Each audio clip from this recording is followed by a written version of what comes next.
which is fine. And we are live.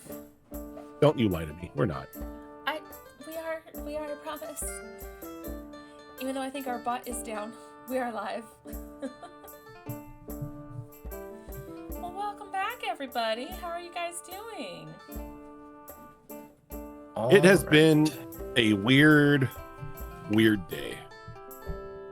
I mean, that's mainly because I've had a migraine for 90% of it. That'll do it, yes. Yeah, that'll do it. I'm so sorry. Ugh.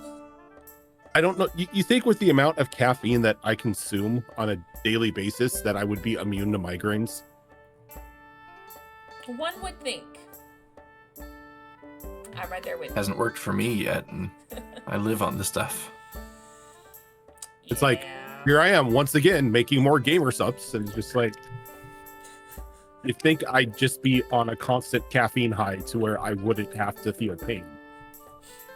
As we all sip our coffee, energy drink, just everything. But welcome back, everybody, to another episode of Behold Lore. I am your hostess, Zoro4Me3. I am here with my two lore masters, Rojan and Fox. Welcome, guys. As today, we're going to be on the topic of Sonata lore. Now, I know we have talked about Sonata in the past, but we talked about sort of questions and things going on during the little mini one-shot campaigns that we have been doing.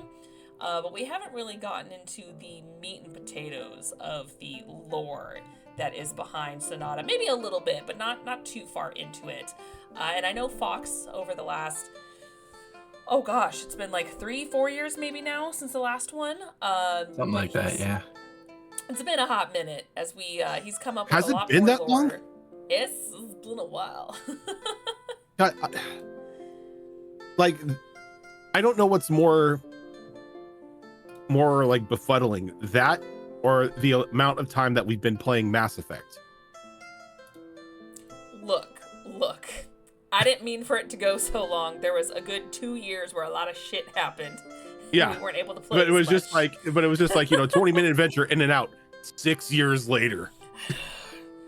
I think that's the mark of a good campaign, where it goes on for so long, but it doesn't at all feel like it's been that long. It was the same way when I was DMing No Way Out. That campaign went on far, far longer than I ever planned it to, but it felt like we only played a couple sessions because I enjoyed it so much. I will say that there is no such thing as, like, with this group, with like this D&D community as it is, there is no such thing as a mini adventure. It's true. I mean, look at T-Dop. T-Dop's been going on for a year now. And it was like, initially it was like, oh, it's gonna be like, 1 to 10 episodes, and we look at it now, it's like a year later. Yeah. I feel like you guys are getting close to the end, though. I feel like you guys are kind of starting to reach the climax. So who knows? It could be 5, it could be 10 more episodes, but who knows at this point? It could be 5-10 more years. I mean, who knows? Oh gosh. And I was curious. I looked it up. December of 2021 was our last episode. Yeah. Yeah, it's been a while since the last Sonata. There's been various reasons for that, scheduling reasons, but also story reasons. I think the next Sonata that happens is probably just going to be the campaign. I don't know as if there's going to be another short Sonata that takes place. Mm-hmm. It's been 5 years. I mean, it's very true. If that's the case, I need to decide who the hell I'm going to play. Then if we're not doing the mini show before going into it, I need to figure out who the hell I'm playing and everything like that. Well, hopefully this episode helps. I mean, I'd love. It'll just cause more trouble. I'd love to do another mini one, but thinking about the way that the story is going to play out, I don't see another mini Sonata having any significant impact on the overarching story that's happening on that continent. So I don't know if it's really necessary to do another one, other than, hey, we all want to have fun and fuck around in a werewolf's house. I mean, I would much rather fuck around in a werewolf's house than a campaign, because that means it's not going to end anytime soon. Here's the thing though. If that's the case, if we're not doing a fourth one before the actual campaign, I still promised 4 Eladrin, so automatically the campaign's gonna be a spring Eladrin. So look, Zorro playing some form of elf. Look, I'm not probably gonna gonna hoard every health potion we find as well. Well, yeah, that's just me. That's just me. Look, I think it's weird in New Era. It's the first character I've played because I've played non-elf characters before, but this is the first character I've played that doesn't have pointed ears. There's some sort of elf-like ears. I have humanoid ears, and I don't like it. Yeah, because you're a human in New Era, right? I am a changeling. That's. But I'm the subclass or the subtype umbral human. So round ears. It hurts me. It hurts me not having pointed ears. So yes, so we are going to be discussing more of the lore, which Rojan probably already knows this, unless we have any follow-up questions. Of course, it's going to be a very Fox-heavy episode, as the first half, that is what we're going to discuss, and then the second half, we get to interrogate Fox on all of our lovely questions about his characters, or even just more like DM related questions. It'd be really anything. We're just focusing on Fox. So if you have any questions you want to drop in chat, either before or during that, feel free to, because I know I've got a handful of questions. But for now, Fox, I don't even know where to begin. Where would you like to begin? Because you've been adding on more and more lore. I don't even know where you are anymore with it. Yeah, I've been working on a lot of the mechanics of the continent, stuff that isn't necessarily going to be talked about or seen too much on screen, but is going to be dictating how the continent functions, basically. The continent that Sonata takes place on is called Icarus, and one of the defining features of Icarus is that it has been ruled by magocracy since the time of the world dragons. So it is a very magic saturated continent. Therefore, a lot of the mechanics revolving around magic are going to be slightly different than what we're used to in 5e. So that has been a lot of what I've been working on recently, as well as the lore related to those mechanics. Now, we never had one officially before, but do we have a map for this continent now? Have you been working on a map? We absolutely do have a map. I think I drew this map a couple years ago, actually. Yeah, when we did Wildlands, right? Yeah, it was around that time. I think I drew it right after we did Wildlands, because you had asked me about the information regarding my dwarf's homeland, which was the Mount Beryl is where he was from, and that is actually on Icarus. So thinking through the answer to the question that you asked me, I was like, okay, where is this mountain in relation to these other places? And then once I went down that road, I was like, okay, so that's where that is. What else is around it? What else is around that and that and that? And then I ended up developing the whole continent. Do you want to show it off and tease it? Sure, you want to send it to me and I'll do put that. it up? Yeah, I'll drop it in our curious. Behold Lore chat. Now, how massive is this map? Is this like a Talendra like massive map, Yes. or is it smaller? Okay. It's huge. Possibly the largest single continent that we've seen so far. I'm not counting Talendra in that equation, because Talendra is like an amalgamation of a few different land masses. Okay, but As far as singular continents go, I believe it is easily the largest that we'll have seen so far. And Oh, Icarus wow. is in the north, right? Yes, it It's very is. cold from what I remember, or Yeah, colder. it's not necessarily a place of perpetual winter, Right. but it is a place that does have a lot of areas where there is perpetual ice and glaciers and stuff like that. Which is not going Which to be I fun for my spring Eladrin. can show you if I can remember where the map is. Oh, there it is. Okay.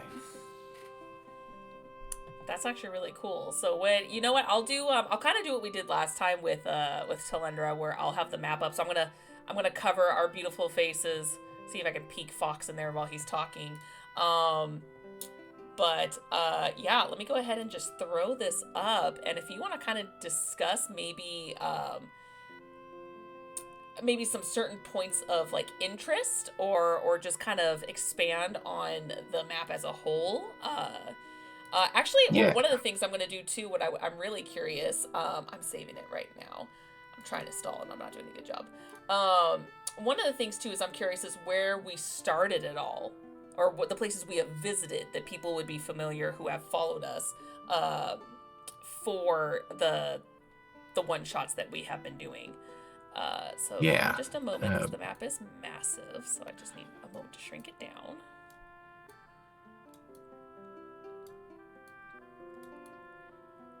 Yes, I do like to draw my maps in absurd resolution. I love it. That's a bit of a holdover from when I used to do merch designs. I'd always do them in as high of a resolution as possible so that I never got any complaints from printers or anything about an image not being good enough to be printed. And so everything I do, even my character portraits and stuff, are in like stupidly high resolution. Okay, so I got my little marker and everything. So I'm just gonna gonna cover me and Rojan here for a moment. I'll go ahead and let you take over as a. So yeah, if you don't mind just answering that first question real quick about where we have visited so far. So it's not a. We have been to a couple locations on this map previously, in Sonata and in Wildlands, Wildlands 2. So on the west coast of the map, if you see where Trendle is, right on the west coast, if you go east from there, you'll get to a little body of water called Dosk Lake. Oh yeah. That lake is where you guys were teleported to in Sonata 2, I believe. I think 2 or 3. It all kind of blends together these days. Where you saw the sea flap underneath the ice. Yeah, that was 2. Okay. Yeah. And then you guys went north of there to the mountain range where you'll see Mount Beryl is the largest mountain in that range directly north of Dosk Lake. Right here. Yeah, it's right above the word Stormburrow. That's the Stormburrow mountain range. Now, east of there is a little forest area called the Searing Wildwood. Oh, right there. Okay. Searing now Wildwood. Right down. That okay. Originally had a different name because it was a very different place until you guys interacted with it. That was where you encountered the Archfey. That was a bit of a like kitsune type character. Alceus? Yes, that is correct. Okay. If you remember at the end of that story, or near the end of that story anyway, you guys saw smoke coming from those woods, and that's because that Archfey lit that entire area on fire because of the corruption that was spreading through it. It was the only way to stop that corruption. Kill it with fire and so that changed the name of that place to the Searing Wildwood, because that is a perpetual flame. It is constantly on fire, never burns out. Yeah, Oh, Foxfire's funny like that. it sure is. Now, if you look ever so slightly northeast to the Searing Wildwood, you will see Cantor. That is the village from the first Sonata. Oh, okay. Yeah. And the Briar Silva, which is just north of Cantor, is where Winterclaw Keep is located. Okay. So that whole area there is what we have seen in Wildlands 2 and all of the previous Sonatas. Now, there is obviously a lot more in that area that there wasn't time to see or explore in those campaigns. So in the campaign, I do recommend going there and checking things out, because there's some interesting stuff. Yeah. But yeah, that little area there is what we have seen so far. And the Werewolf Mansion, where is that located? That is in the Briar Silva, just north of Cantor, because it only takes about, okay. I think it was like a third of a day's travel to go from Cantor to the mansion that you guys know that the werewolf family lives in. Oh my god. So it's kind of all part of it. That puts it in perspective now, since you say that little sliver, it looks so close. If you say it takes almost a day to get there, then it must take like a month or so to get from Cantor to Trendell. Yeah, like, it's massive. without any sort of scale measure on the map. It's hard to really see what the true scale of it is. Right. But once you guys get into it in the campaign, you'll see that it is a massive, massive continent. And that's why when I was developing it, that I also developed main roads and also shipping routes, which are all the dotted path lines on the map. Yes.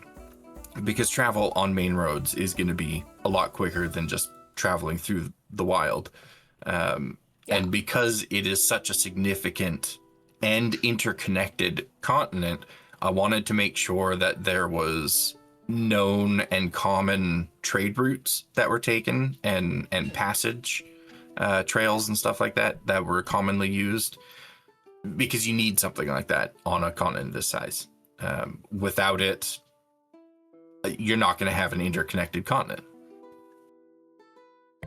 That's very true. And I know there's some stuff that you're going to probably leave for the mystery and everything for the campaign itself. But I am curious, now that I have it zoomed out on my end, the Great Bridge right up here, is that a natural bridge, or is it an actual bridge that people created to connect that little cluster of islands, which looks like it's on ice? I could see the outline showing that it looks like it's very cold and icy over there as well. Yeah, so that is man-made, and it is a collection of 6 colossal bridges that span those broken up parts of land. And there is ice mostly kind of blocking off the Fisher Basin from the rest of the ocean, but there is a few passageways through that ice. But if you're traveling on foot and you want to go that way, you have to cross the bridges. They were made many millennia ago, and at this point in time, they're simply being maintained by people. The actual creators of the bridges have long been forgotten. So a lot of the stuff on this continent is going to be in relation to like millennia old constructs and millennia old events, just because of the nature of the events that played out on this continent, let's say. And so a lot of information that you guys come across throughout the campaign will be, I don't want to say it'll be dependent on the intelligence of the party, but the understanding of the scale of the timeline will very much be for the party to determine. I'll be putting a lot of lore out there for you to discover. Love it. And a lot of timeline related stuff, not just for the continent, but for the world as a whole, will be there for you to discover. But whether the characters actually understand it or even care about it will be entirely up to you. Maybe you don't care that you don't know who built these colossal bridges. Maybe you do care and you'll look into it further. That'll be entirely up to the group. Okay. Now, I do have one question, Fox. Yes. You mentioned that this was that this continent has always been under the power of a magocracy. Is there like a central capital here where pretty much like a font of like magical power is located? Or is this more of a continent that just has an overabundance of ley lines connecting to it? It kind of both. There is a bunch of ley lines that cross through this continent. But the actual capital of the continent is Calmira, which is kind of in the southwest area of the continent. And that is where the council of the magocracy, the seat of power for the continent as a whole, resides. That is not where it has always been. There have been many wars for power on this continent over the millennia, and the capital has changed hands a number of times. It was once a predominantly elven continent. It is no longer that, but it's a place that is steeped in magic from the southern tip to the northern tip. There's a lot of significant magic plentiful events that have taken place on this continent over the years. There has been many world dragons that have resided here. There have been significantly powerful celestials that have once called this place home. There's just something about this part of the world that seems to draw in the magically attuned. Maybe you guys will discover what that something is during the campaign. Maybe you won't. It'll be entirely up to you. Now, with this being a magocracy, is it safe to assume that those who are magically inclined, like say wizards and whatnot, hold like a higher seat in society, in an like in a whole, to where it's kind of like the, I'm not going to say royalty, but the higher families of like other cities? Do they hold like some seat of influence, or is it only the circle of like the council themselves that pretty much hold all the power? The council themselves hold the majority of the political power, and it is easier to climb that political ladder if you are magically inclined, but it's not impossible to climb it if you aren't magically inclined. It's a society that recognizes that people that are attuned to magic can't accomplish everything. You know, you need people that are physically capable just as much as you need people that are intellectually capable. You can't have a functioning world without both of those things. But again, that being said, if you want to reach the pinnacle of political power, you have to be magically inclined, because you cannot have a seat on the council if you aren't magically inclined. Now, I know it was discussed in Sonata before, and it's been a hot minute, so this is more of a refresher for me. I have noticed on the map you have places that say Circle of Industry, Circle of Protection, Circle of Sorrow. Are these the towers? Because I know you said that there's these mage towers that are very old. If I remember correctly, there was even a war that involved them at one point in time in its history. Are these those same towers? Those where those circles are? Or are they something else entirely different? Yeah, you are exactly right. So those places, brief history. This continent used to be interconnected by very powerful teleportation circles that were used to quickly navigate around the continent. However, when the corruption that we've seen in the Sonata games first emerged on this continent, the mages in power at that time eventually came to realize that the corruption was spreading so quickly because it was using the existing teleportation network that was on the continent. And so the mages made the decision at that time to sacrifice themselves as well as the existing teleportation network by trapping the corruption within it and then basically detonating the entire network. Kind of like detonating a bunch of mining tunnels. It like spreads out throughout the area, and it destroyed the teleportation network at the same time.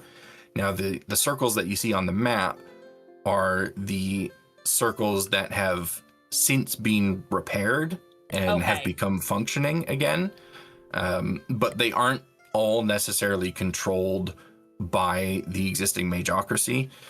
Some of them have been taken over by groups of bandits. Some of them have been abandoned in areas that are too dangerous to have people reside there and look over the circles for various reasons. Mage circles anymore, at least some of them. They are, but they aren't necessarily all controlled by mages. One of the things about the campaign, one of the mechanics that's going to function a little bit different than what we're used to is teleportation.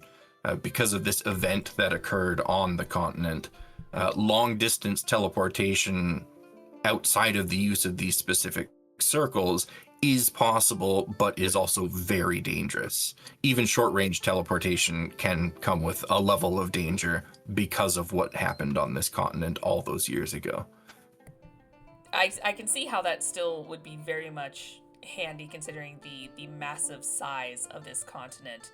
I mean, if you want to go from the very south to the very north, that is quite a few weeks, months, maybe. So those circles are one of the biggest of conflict that continues to occur on this continent, because so many people are fighting over control of those circles, because controlling the circles means you control a big part of the continent. Now, I know I asked this before, but now that I've seen the map, I'm actually curious. So if you go to the very, very bottom, the very tip, to the very, very tippy top, where, like, say, Ridge Bear Hollow is, like, what is the distance? How long would it take you to get from the very bottom to the very top?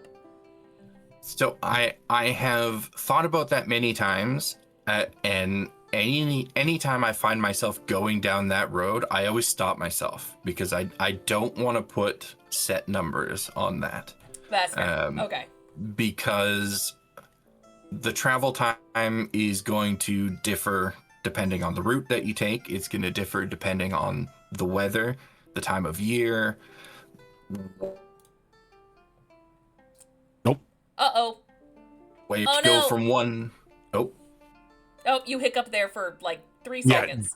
Discord just like decided to hiccup just for like a brief moment. Oh, Discord doing what it does best. So yeah, I've been hesitant to put a set number on any of that. One day it may take you a week to go from one town to another. A few months later, it may take you 2 or 3 weeks to go that same distance. Damn. Okay. Now I know it's cold and everything up there, but what is the weather conditions like up there? Is it prone to just constant snowstorms, or is it more of a relaxed cold setting? It's a bit of both. There are some areas like the Kelowna ice fields, which are treacherously cold the majority of the year. But places down like near the continent, or the capital rather, have a lot of times of the year where they're cozy and nice. Obviously, it's going to change with elevation as well. If you go to some of the locations that are higher up in the mountains, it's going to be colder. It's going to be brisker. It's going to be snowier. But I wanted to stay away from just like blanketing the whole area in snow and ice, even though I personally would love that. So no Canada. Because this isn't Canada. Just perpetually just cold. it's not northern Canada anyway. Fair. And the main reason why I prevented myself from doing that is because more diverse and more varied biomes make for more interesting exploration. And I don't want you guys as the players to know what to expect when going in any given direction. I like that. It leaves a lot of room for exploration for sure. Kind of like how I'm happy with A New Era, kind of going back to that map because there's still so much we didn't discover. So it kind of leaves a lot of room for new stories and lore to kind of develop and be discovered. Yeah, and it gives you guys as well as players reason to interact with people in towns and villages, because how else are you going to get information about the surrounding area than to interact with the people that live there? Very true. Very true. Is there anything in particular that you want us or the audience to know about it that is unique? I know for me personally, like the towers and everything, that's pretty unique, but is there anything about like we dabbled a little bit about the Archfey. I don't know how much their influence is here, the Fey realm, or certain races or maybe particular types of magic that is favorable that we'll see a lot of, anything like that you would like to kind of reveal to us? As far as the Fae go, they do have a presence here, as we've seen in previous Sonata games. It's not a commanding presence, so they aren't here to, fuck with everybody all the time. But they will be encountered from time to time. There are concentrations of them on this continent that are stronger in certain areas. The magic, one thing that I will be stressing to the players prior to you guys creating your characters, as I touched on already, is that some magic works slightly differently. Not that I want to encourage anyone to pick a magic class over a martial class. Both will have their merits, but a lot of the spells and abilities that casters don't really think too hard about, they're going to have to think hard about them on this continent. Not necessarily in a bad way, but things like detect magic, for instance. Currently in 5e, you use detect magic, you see something magical, it emits a bit of an aura that gives you an idea of the school of magic.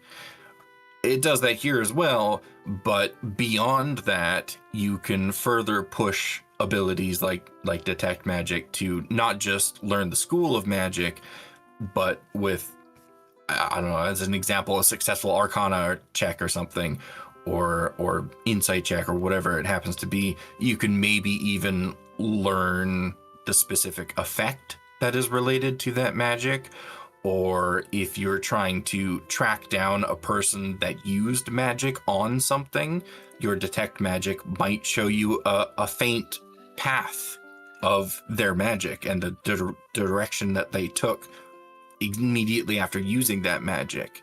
It's going to be little things like that that can have a significant impact in the bigger picture of how this magic functions. Oh, that's really cool. Okay, that'll be fun to discover depending on what people pick as well. Where will this take place when we do the campaign with the one shots that we've been doing? Is this like just a couple years later? Is this far in the future, or is this before? What are you thinking timeline wise compared to the one shots that we have been doing with Sonata? I was just about to ask that. So this will likely be taking place sometime within the current era, not the era of recurrence, which is where the previous Sonata games took place. So it will be more in line with the world as we see it now, where the new pantheon has started to emerge, and the old gods are being pushed out, but we also are beginning to have the danger of the return of the forgotten gods. So it'll be more in line with that than with the previous sonatas. That being said, you are very likely to encounter several characters from the previous sonatas, even with this significant jump in the timeline. Because, wizards and long life and fae and perpetual life and all that fun stuff. Now, I don't know if you can answer this, seeing as how the campaign is going to be taking place after the return of the pantheon, or the birth of the new pantheon and everything. What is the condition of the shadow at this point in time? So has that been resolved, or is it still around? It is very much still around, and it will be part of the main story arc of the campaign. Not that I've planned out any sort of on-rails story. I just, have in my head the events that are going to be happening around you. It's up to you guys to decide how you want to navigate through that stuff. And the continent itself is actually going to be kind of on the verge of a bit of a civil war, in that it will be divided between those that oppose the shadow and those that don't oppose the shadow, because the shadow itself may not necessarily be the big bad that it was portrayed to be in the Sonata mini adventures. And that will be another thing that will be up to the players to decide, both individually and as a group, which side of that conflict that they want to be on. Which I'm sure we'll learn over time on there too. Which will be very interesting. Yeah. I'll probably end up giving you guys a bit of information in regards to that before you create your characters, so you can kind of individually decide which direction you're leaning towards, but not enough information that you guys will really have a solid decision of where you want to be, so that as you discover new information throughout the campaign, that will lean you one way or the other. Or maybe you'll decide you want to be on neither side of the conflict, or a whole new third side of the conflict. Third party. How much influence, or at least the majority of werewolves on here? Because I know we dabbled quite a bit into werewolves in the Sonata one-shots. Are they just kind of in their own little forest, or are they just like, are there massive amounts of packs scattered across this area that are well known or hidden by chance? There are some packs throughout the continent, but I wouldn't say there's any more than what you would expect to come across on any of our continents. They were a big part of the Sonata mini adventures because fuck it, I'm the DM and werewolves are cool. But they did, or at least one of them did, end up being developed into a significant player on this continent, and so you will likely encounter her again. And if you're maybe nice enough to her, she might even help you on your adventures. Is this Because Anita?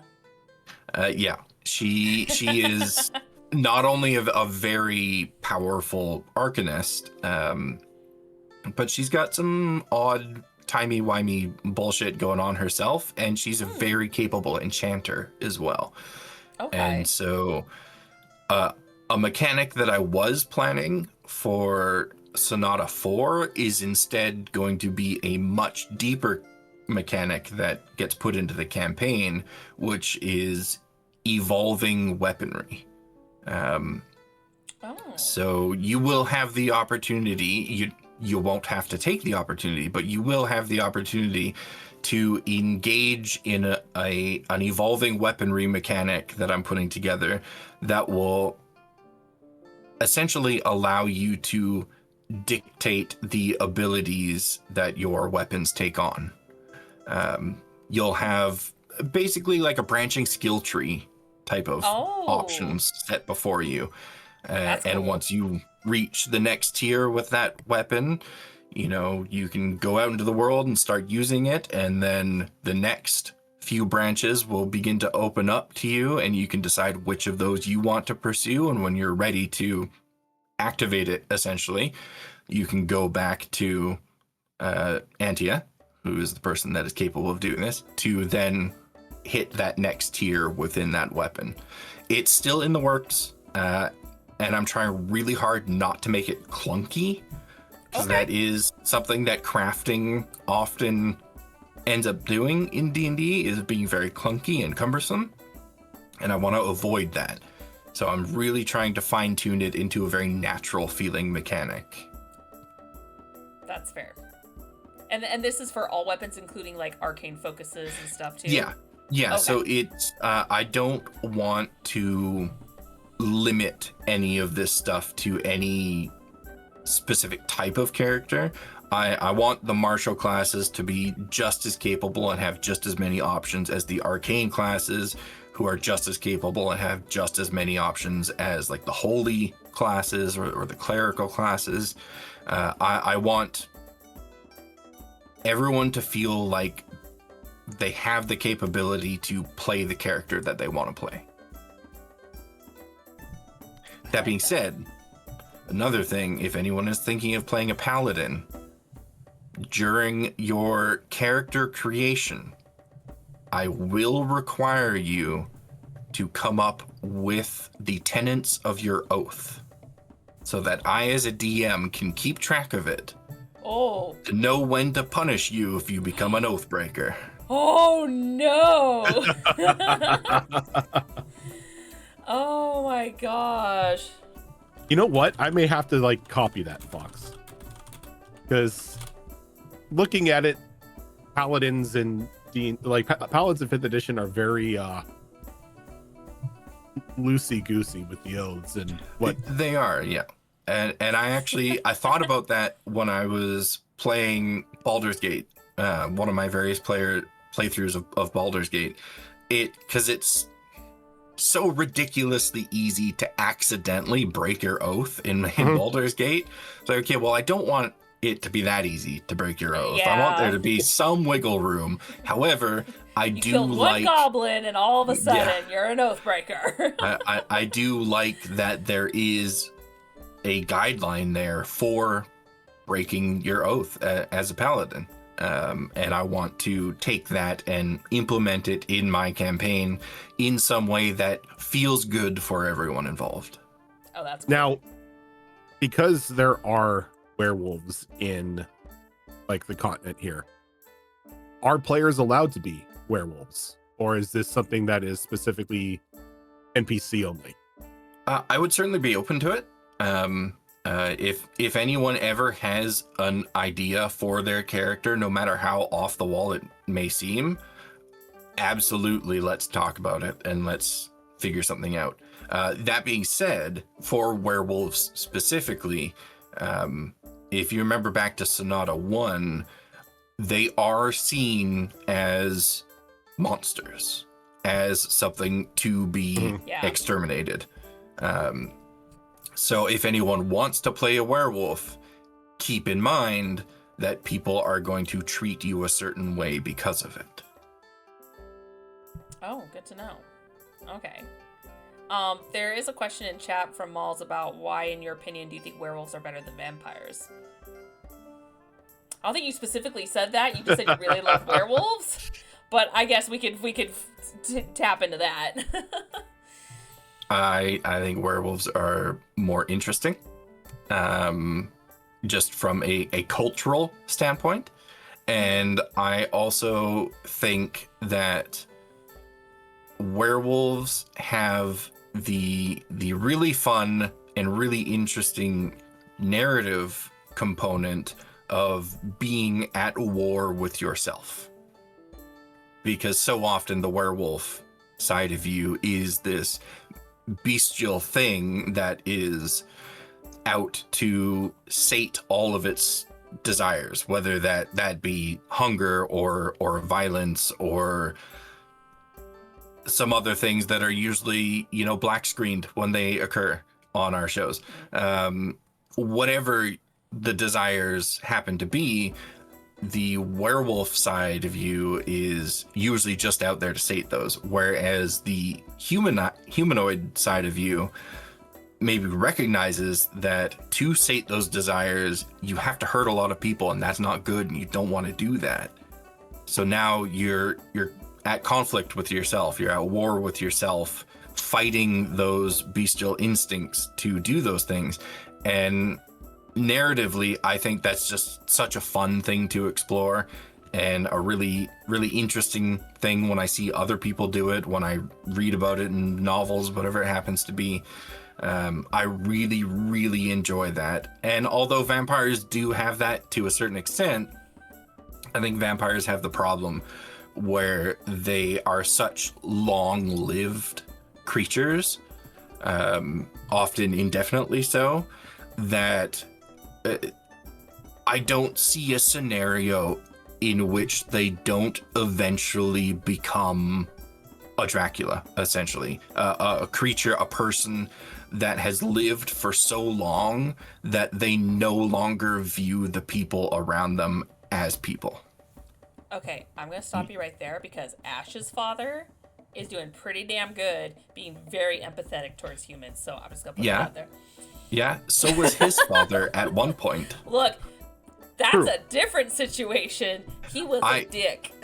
and then he was like, oh, but what if I just decided to discard all of humanity and turn them into undead slaves? Look. Yeah, it's the problem that I have with everything that is long-lived or perpetually lived is that I just don't see a situation at which eventually, maybe it's 1,000 years from now, maybe it's 10,000 years from now, but eventually those indefinitely lived people have to at some point ask, why am I treating these people around me as equals when they are clearly not? Why am I conversing with my food? You just attacked every single one of my characters that are elves. And I will continue to do so. I don't even do it for the longevity of life. I just love playing elves. Very long-lived characters myself. I mean, we just talked about Antia.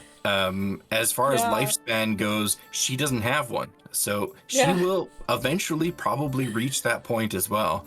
Yeah. And if it ever happens, I just hope somebody there is to put a stop to it. I mean, that's my problem with vampires, but it's less of a problem with vampires and more of a problem just with long-lived things. Look, I don't remember her name for the life of me, but my Sonata 3 character is a druid, so at this point she's probably living as long as her, and she treated her like a child, and she's like, hey, get back in place. So she might still be around. It's up to you if she's the one that kind of puts her back in her place, like, hey, no, we don't go down that path. Well, thankfully, in the case of Antia specifically, she has a partner who is actually my real life partner's one of her D&D characters, and I think having that significant other, having that partner, is a really good way to ground a character that has the potential to go off the rails. So Yeah. in the case of Antia, currently anyway, she does have someone to ground her if she starts getting a little bit too wizardy on people. It's true. That's true. She did have a attitude that was very much like, not like I'm above you, but she's like, I'm very smart. I know what I'm doing. Yes. Kind of Yes, and that was a very deliberate choice with that character for two reasons. One, because the whole long-lived thing, and being a wizard, wizards are always just kind of uppity in one way or another. Sorry, Moles.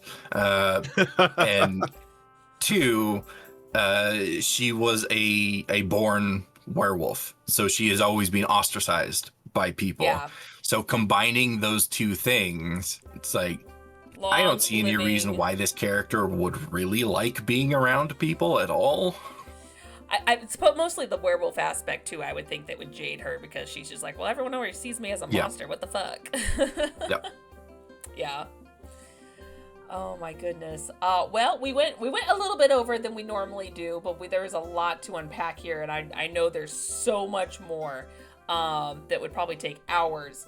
But before we take a small break, before we get to the question portion for your characters and whatnot, is there anything else you want to let us know about Sonata, whether it's the campaign as a whole, the map, the lore, anything? I will say that developing this continent and this campaign has also given me a lot of ideas for things outside of this continent and this campaign. So in the future, I would say expect more new player races and new subclasses to come from me because of this. Ooh, okay. Is it like any subclass or anything, or any class, or is it like specific classes?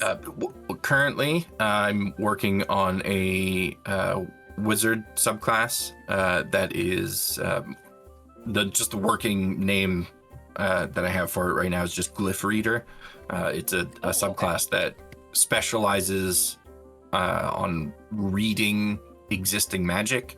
So going back to using the detect magic example from earlier, where normal detect magic would just see the glow around a magic item, a Glyph Reader might be able to instead see the arcane sigils that are producing the magic within the item, and then further be able to read those sigils to glean more information, not just on the magic itself, but also the person that put the magic in place.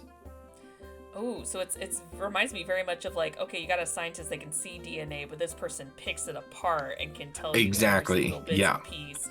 yeah, and cool. and then they'll be able to do even further fun things with that, but right. It's in early stages right now, so there's that. And I'm also working on a gargoyle player race at the moment as well.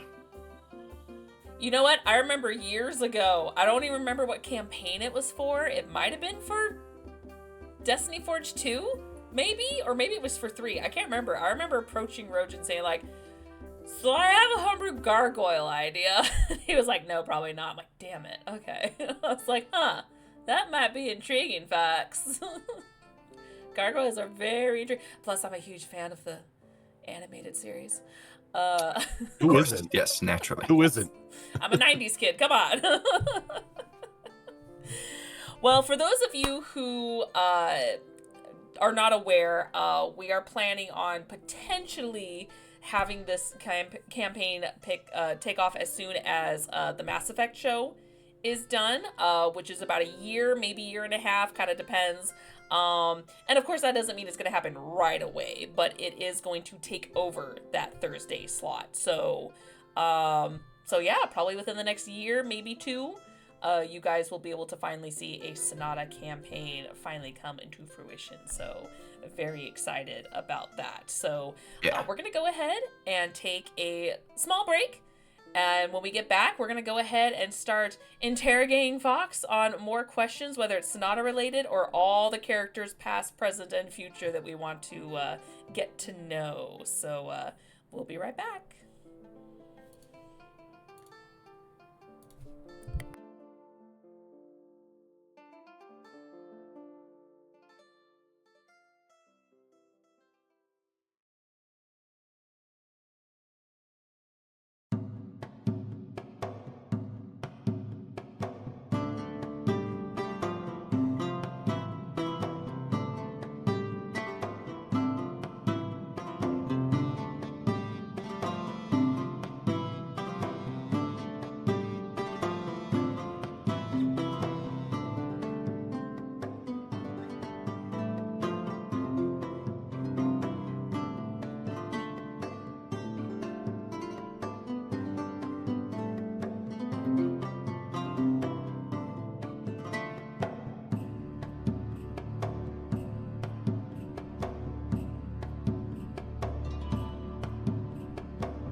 And we are back.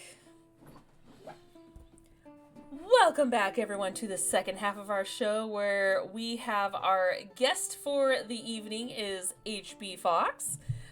Where if you have any character questions or non-character questions, just questions for Fox, please go ahead and drop them in chat. I do have some lined up already, but as always, I would like to leave the floor open to you guys if you want to ask anything first. So, Rojan, do you have a question you want to ask? I do have a question, not in regards to the campaign or everything, but in regards to what drives you when you create your characters, because we've seen in the past couple campaigns, you have introduced new custom races, custom subclasses and whatnot to these to your characters, and you've brought more life into the world with them. What is your drive to like create these new additions? Is it just because you want to see something new in the world, or is it anything just class boredom with what the game provides as itself? He doesn't want to play anything known already. I think it's less that I don't want to play anything known. It's more that, you know, after 10 years, I've kind of already played everything known. And although what is known is awesome, I love it all. I do like to play new and unknown things, and oftentimes that means creating them myself. Or creating the framework for them and then letting Rojan take the reins and take it in whatever direction he wants to take it. And I think it's less of being tired of what exists already and more being inspired by what exists already. You know, I'll see like the Artificer class and think, that's really cool. Wouldn't it be cool if it also did this? Hey, wait a minute, I can make that myself. And then I make it myself. And then suddenly we have a keysmith class. So it's less being tired of things and more being inspired by things. I like to make stuff. That's my happy place, whether it's writing something and creating it with my mind, or making something and creating it with my hands. It's just what I enjoy doing. And with D&D being such a ingrained passion of mine now, after doing it so long, a lot of that natural creativity just extends to the tabletop genre. I have a question that regards to your Mass Effect character, Vera. Yes. How is she feeling with the current state of the Turian military now that there has been some disturbing information that has been revealed over time? How is she feeling about her own people's military power now with all that? She's scared. She is terrified, even that everything that she has fought so hard to represent her whole life may have just been somebody else's facade for something else. She is learning a lot of stuff about the Turian military and the people in it that she perhaps is wishing that she never did learn, because it's kind of upturning everything she thought she knew, and it's pointing her in a direction that more or less she has fought against her whole life. It's pointing her in the direction of opposition of those beliefs, and that scares her. That scares her a lot, and she is really grateful that she has this new family to lean on, particularly Brockus, who is the dad of the group. And she's probably going to be leaning on him a lot more in the coming days after everyone reunites. Oh, That gave me all fuzzy. I like Speaking that. of Brockus and Vera, has his behavior changed her in any way? Because I remember like when they first met on Omega, she was still very staunch, Turian military, everything, it's by the book, it has to go by the book. And now we like seen her sort of like relax a little bit until, you know, what was revealed was just revealed to her. So has he been like not a bad influence, but has he shaped her to be a little more understanding in most ways? From the perspective of somebody in the Turian military, he has absolutely been a bad influence. From the perspective of any reasonable person, he has been a good influence. And he absolutely has influenced her, because she had this perspective of what Krogans are supposed to be. You know, these lawless, destructive creatures, essentially. What the galaxy is taught Krogans are. And then suddenly she's traveling with this Krogan that is the opposite of all of that. You know, yes, he has his anger and his destructive tendencies, but behind all that is somebody that genuinely seems to care for not just someone that's his own kind, but genuinely care for all these other sentient species in the galaxy. And it's opened her eyes to things that the general populace is not taught. You know, things that go against these stereotypes that most people expect. So he has absolutely been a good influence on her in that respect. And I think if it wasn't for Brockus and that influence, she would have long since shot any human that tried to board the ship. Not Mercy. Well, without Brockus, we wouldn't have a Mercy, so we wouldn't have to worry about that. That's true. That's true.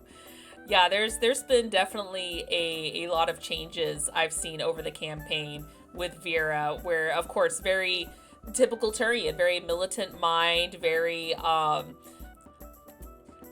racist, but it's the stereotypes, like you said. It's the whole like Krogans are just mindless thugs, humans are terrible people. Like you've had that mentality, like most of the galaxy does, but it's developed into like, well, I've been taught wrong. And then on top of things going on with the military, I've seen Vera just shift where she's like, oh God, what do I know anymore?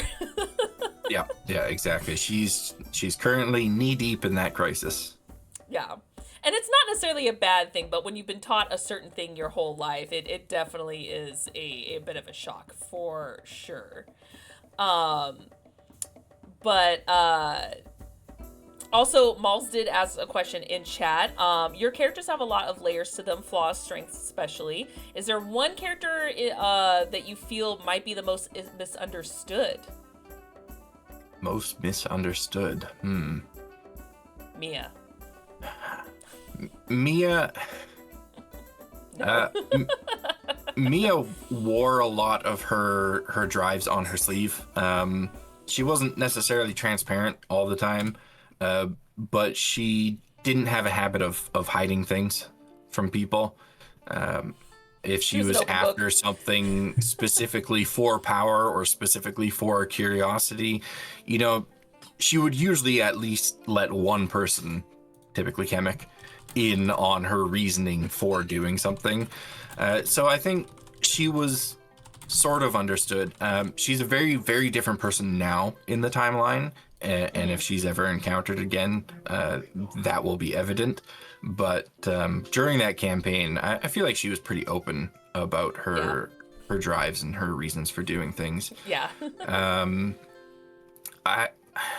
It's hard to say if any were misunderstood, because that's really up to the other people at the table, whether or not they had that insight on those characters.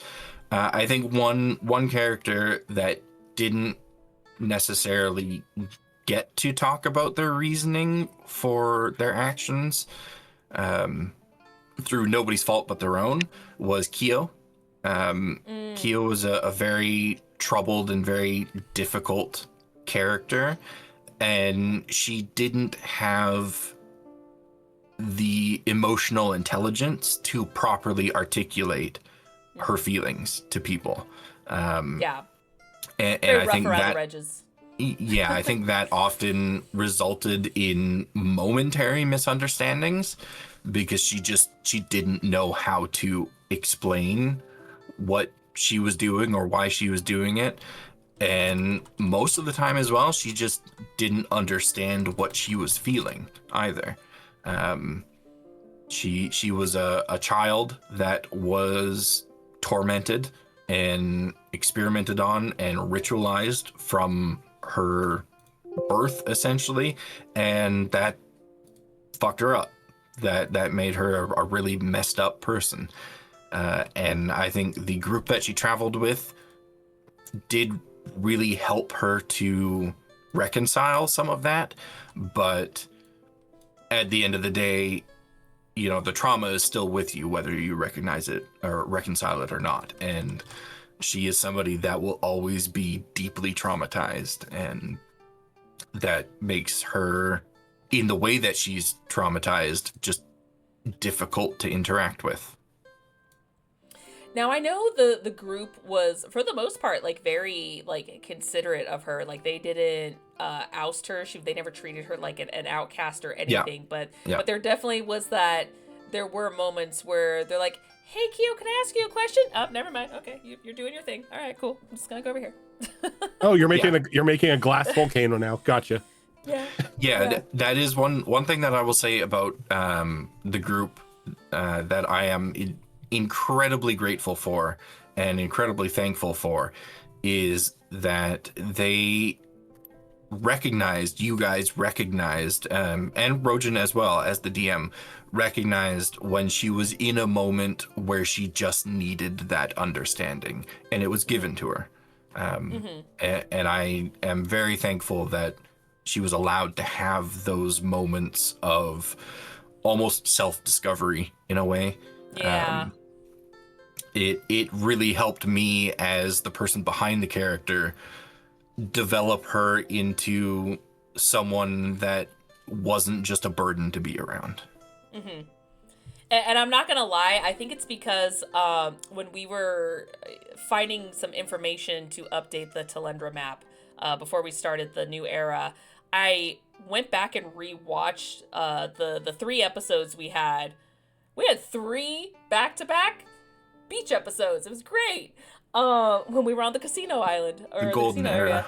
Yeah, we I realized, and I had forgotten about this, that actually after I rewatched the full episodes because I was like, oh, I missed this. I feel like that it was potentially a moment too where I think Kyo completely opened up or decided to feel a different way other than, well, I'm just a chain. I'm just a burden, whatever. I feel like that was where she shifted. And not in a drastic way, but in a, I'm going to discover some things and find out some more about myself. And I feel like we got to see more of her kind of learning about herself in just those episodes alone. It was great. that little, that mini beach arc was definitely one that gave her the opportunity to discover joy in a way. That's where you found the Hikaru too. Yeah. She discovered physical joy, and she also discovered emotional and mental joy when she was able to explore things like surfing, which she turned out to be a natural at, apparently. And she was actually having fun, which is not something she had experienced before. Yeah. Yeah, and again, it wasn't until I rewatched those episodes where I was like, "Oh my god, I think this is when Kyo starts to shift," and it was really fun to rewatch that and rediscover it. I would see Kyo. Mia was a joke, but Kyo, I could definitely see that for that question. And then Azrin asked, considering Durden is a true nihilist, will that affect the shadow in any meaningful way? for a Sonata question. As much as if I was a player in Azern's position, I would want it to have an effect on the shadow. Unfortunately, no. The will behind the shadow is much, much stronger than the will of any living mortal. So there simply is not a scenario where a mortal's will could influence that of the shadow. That being said, which is apparently my favorite phrase this episode. That being said, Durden, just like Snowdrop, has had an impact on the shadow, the way the shadow is maneuvering through the world and how the shadow is conducting itself within the world. These captives that the shadow is taking and the abilities of theirs that it is utilizing does have an impact on its reach and its ability to reach people and creatures within the world. And depending on the person and the abilities, maybe that means the reach is extended, or maybe it means the reach is hindered. That is something you'll have to discover as players. I'm going to put you on the spot right here. Yay, do it! Because who has been your most favorite character to play, and who is your least favorite character to play? Choose between your children. Everyone has a favorite child, whether they I admit do. it or not. Everyone has a favorite child. Yeah. Not my daughter, like in here.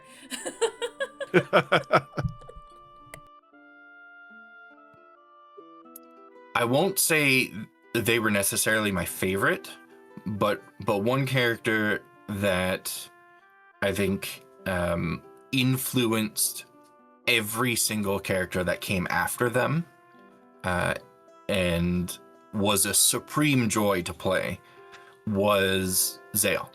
Yeah. They helped me discover so much of my own style of narration, and they helped me discover the things that I truly enjoy about tabletop games. And as well, they have a story that I feel started and ended in a way that doesn't make me want to revisit or revise it. I am happy with their story, start to finish. All the bad parts, all the good parts, I think they played out exactly the way that they should have for that character.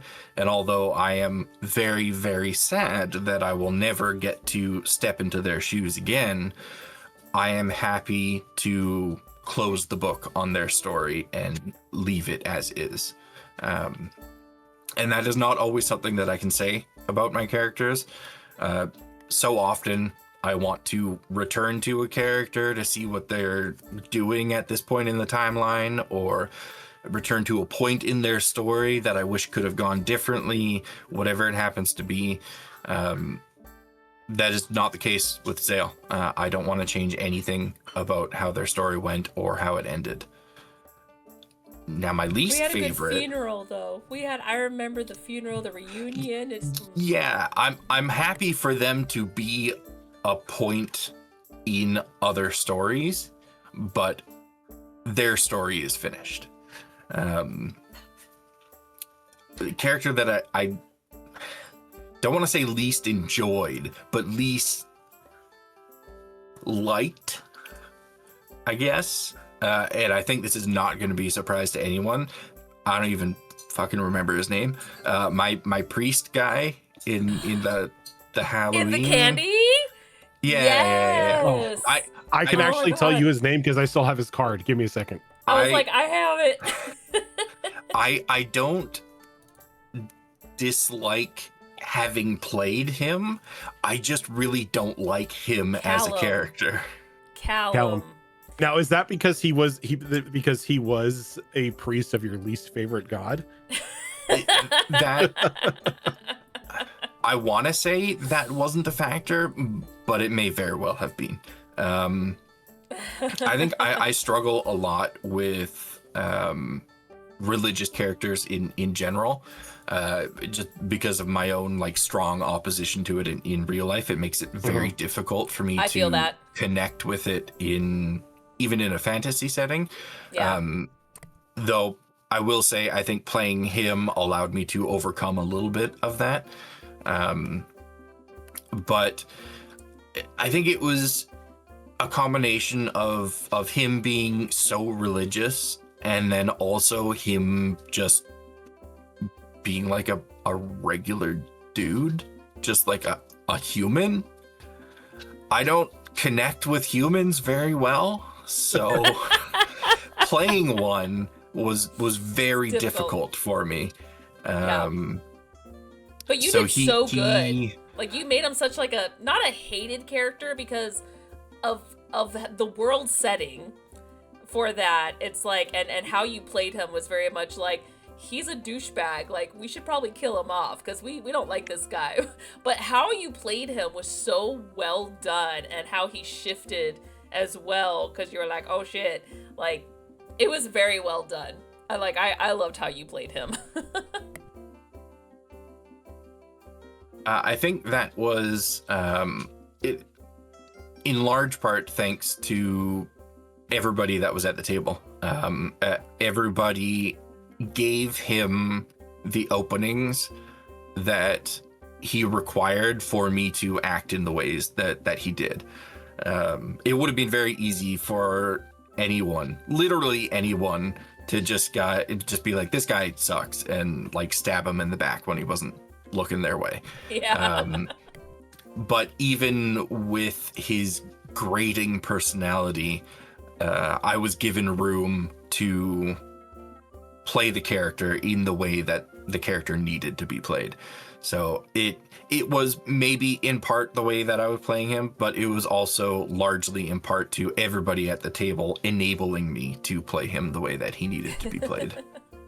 And it was perfect for the setting, so it was so good. Yeah, and I think he is a character that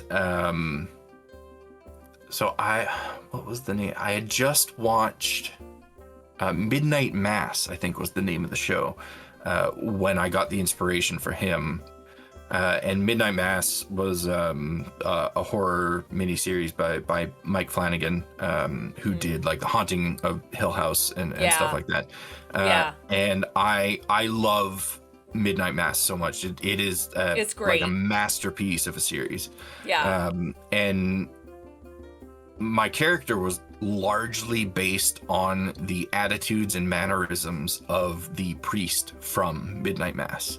Oh, yeah. So having that fresh in my mind, I think helped me a lot when it came to playing that character. Yeah. Actually, kind of funny. You kind of sort of answered this, and Rojan kind of like segued into sort of my next question for you, is that if you could play any character again, is there anything you would change about them? If you could pick one in particular that you would want to play again, would you change anything about them? Whether it's a class choice, like, oh, they would have been better as this class, or certain decisions that you're like, I wish I didn't do that, or I wish I did this instead. Who would it be, and what would it be? Yeah. Although there's things I would change about the way I played the character, but I don't think that the events that transpired would allow for any change. And that is Shara. I have a lot of regret when it comes to Shara, because when I created her, I had in my mind exactly who she was. And when that campaign started, she was who I wanted her to be. But as that campaign began to fall apart, I compromised on who I wanted her to be in an effort to try to help piece the campaign back together. Right. I ended up taking this character who was supposed to be a big, dumb, goofy shark and ended up turning her into this mediator who was almost an orator of sorts, which is very much not what a big, dumb, stupid shark is supposed to be. And I regret that I made those decisions with her, because I think if I had continued to play her the way that she was meant to be played, the result would have been the same. I think the changes that I made in order to try and piece things back together did not work. It did not piece things together, obviously, because that campaign still ended. So I should have just continued to play her the way she was meant to be played. And if I could go back and change a decision I made, it would be that one. Okay. All right, Rojan, anything else? Because I got more.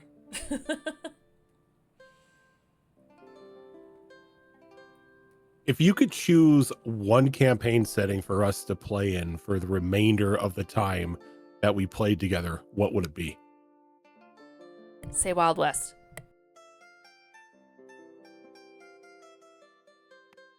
I mean, is That's it a already cop? coming. Is it a I cop know. out if I say the setting that we're already in? It is a cop out. I mean, and Okay, as fun, by setting, I mean the campaign worlds that the campaigns that we've already played.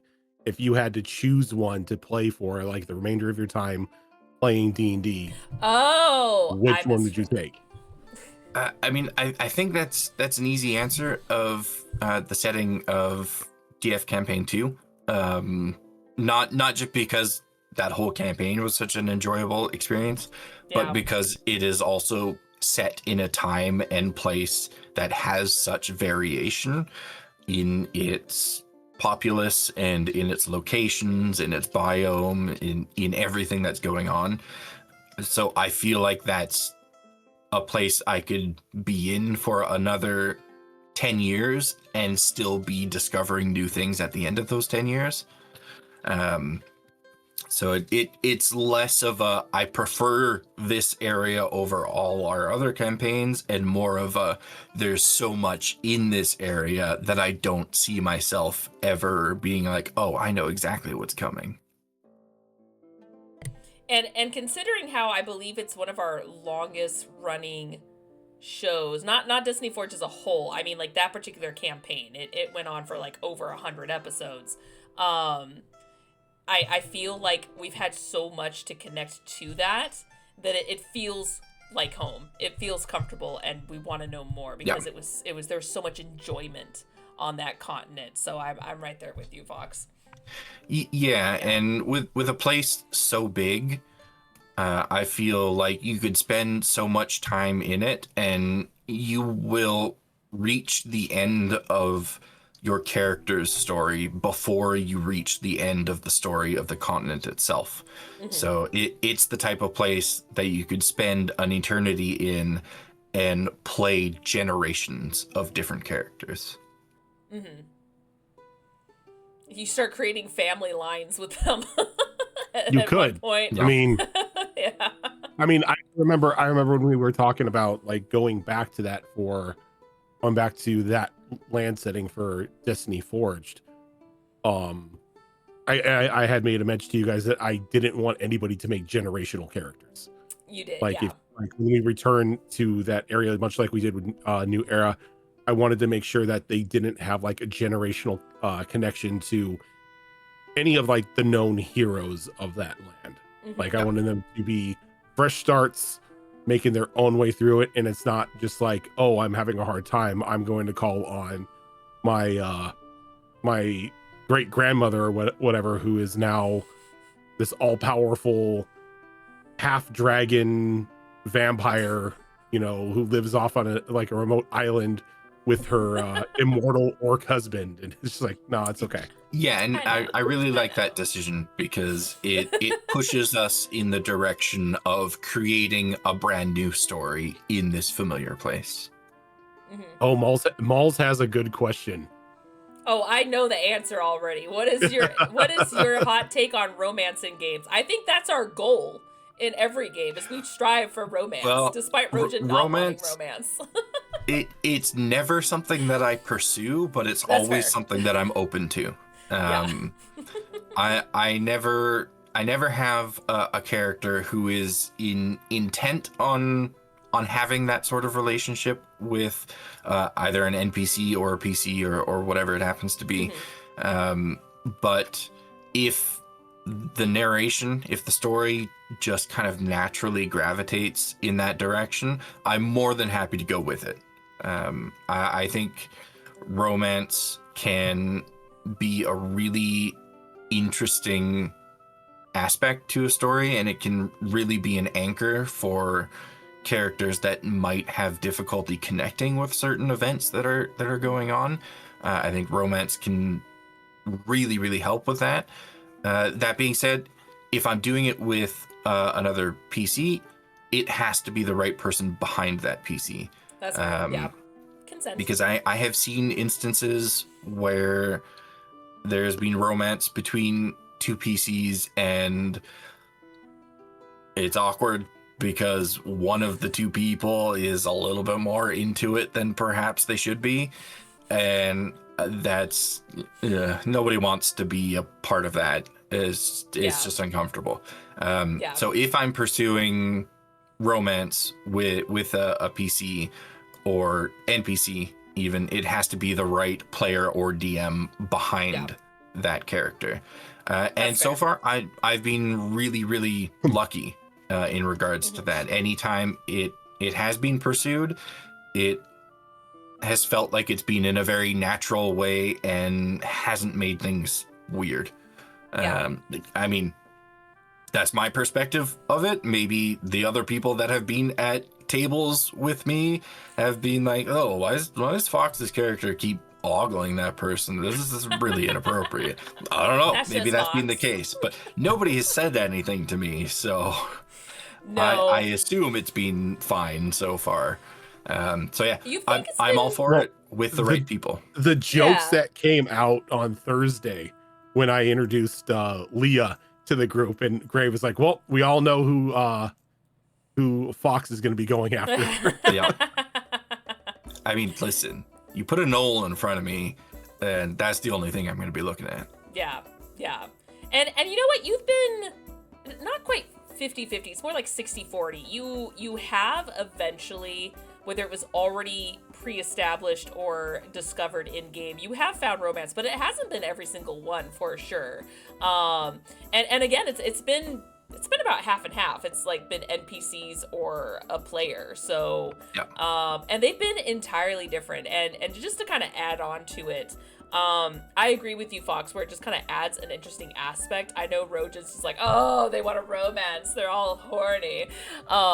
You've done such a great job, Rojan, with creating different scenarios, like, oh, maybe someone was kidnapped or someone is in grave danger. What are you gonna do? Or, hey, I'm just gonna take this romance and trap you in a mind dimension for 200 years and kind of fuck you up and traumatize you that way. Or, I'm gonna turn this character into a book now. So it's like you've kind of like done different things with it to where and your boyfriend's a book. Yeah, or has one arm. that is one thing I will say. I it's never really something I pursue, but I will use it when needed, and Mia is a great example of that.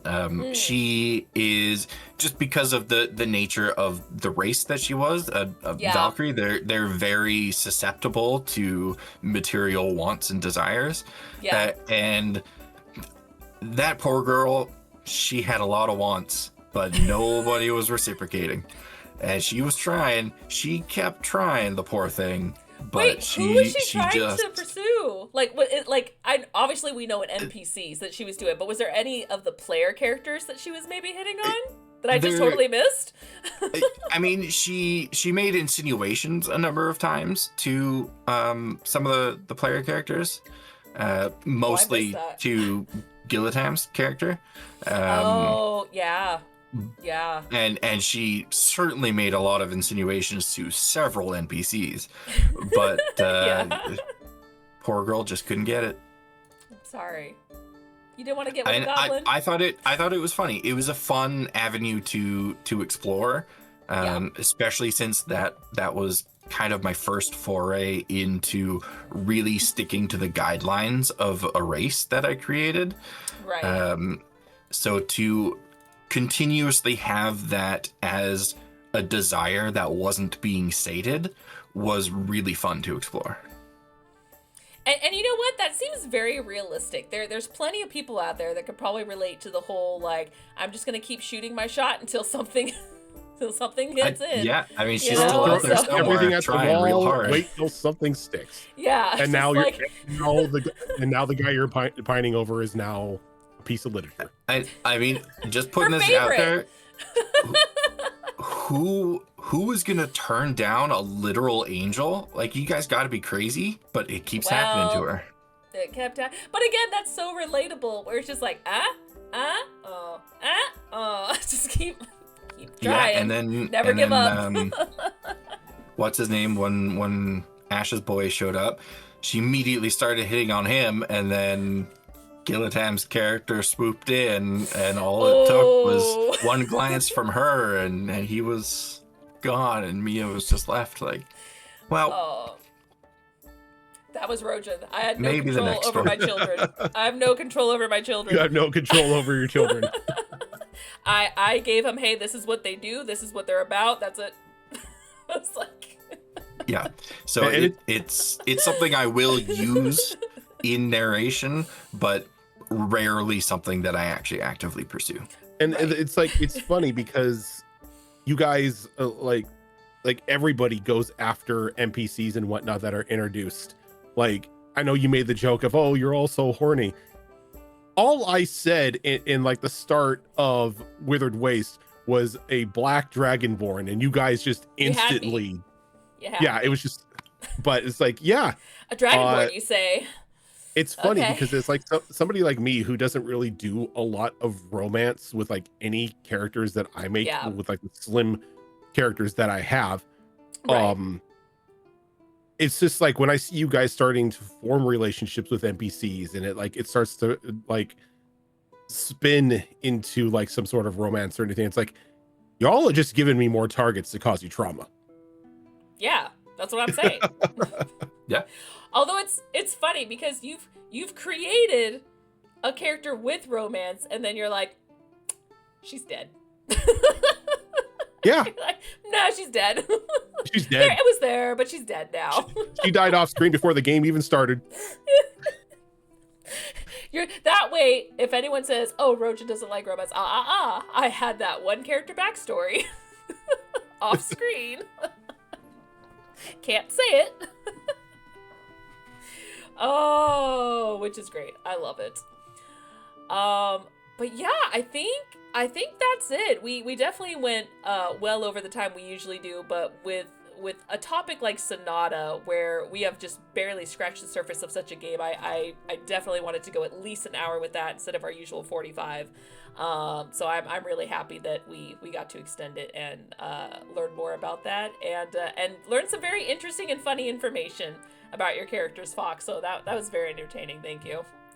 It was fun talking about them. I know that's part of the reason why we wanted to do this show in the first place, was to give everybody an outlet to talk about the things that don't necessarily hit the screen. So anytime I have that opportunity, I am happy to take it. Indeed. And I know, so I know we've done Rojan and Fox, so process of elimination will probably be me next to be interrogated. Yep. And then we're going to start introducing our other players, which we'll start getting lined up and start reaching out to, as we're going to do kind of the same thing to them and try to get to know all of their off-screen ideas and opinions about their characters and whatnot.